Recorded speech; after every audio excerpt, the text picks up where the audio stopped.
Sejenak saja, maukah kamu mendengarkan pesan Tuhan? Ulangan 20 ayat 8 berkata, lagi para pengatur pasukan itu harus berbicara kepada tentara demikian, siapa takut dan lemah hati. Ia boleh pergi dan pulang ke rumahnya, supaya hati saudara-saudaranya jangan tawar seperti hatinya. Sebelum bangsa Israel maju berperang, Tuhan memerintahkan para pengatur pasukan untuk berbicara kepada tentara, siapa takut dan lemah hati, ia boleh pulang, supaya hati saudaranya jangan tawar seperti hatinya. Bagi kita, ini mungkin terdengar aneh, mengapa orang yang takut disuruh pulang, bukankah semakin banyak orang yang berperang akan semakin baik?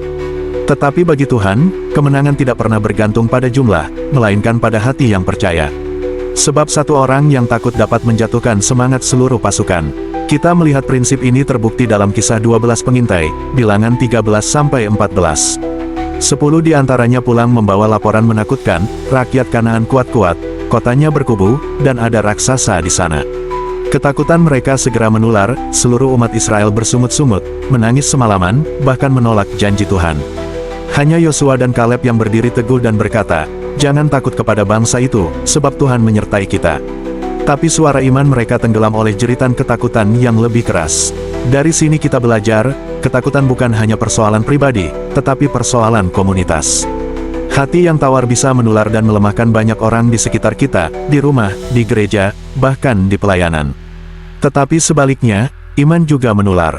Satu hati yang berani percaya kepada Tuhan dapat membangkitkan semangat banyak orang lain untuk tetap melangkah di tengah ancaman dan ketidakpastian. Karena itu, Tuhan ingin pasukannya berperang dengan hati yang teguh. Seperti pada kisah Gideon, Tuhan menyaring pasukannya, bukan untuk melemahkan kekuatan, tetapi untuk memisahkan mereka yang takut dari mereka yang percaya. Sebab ketakutan bisa menular, tapi iman juga bisa menular. Dan melalui sedikit orang yang benar-benar percaya, Tuhan menunjukkan bahwa kemenangan sejati tidak datang dari jumlah, melainkan dari hati yang bersandar penuh kepadanya. Bagaimana dengan kamu? Apa yang mau kamu tularkan?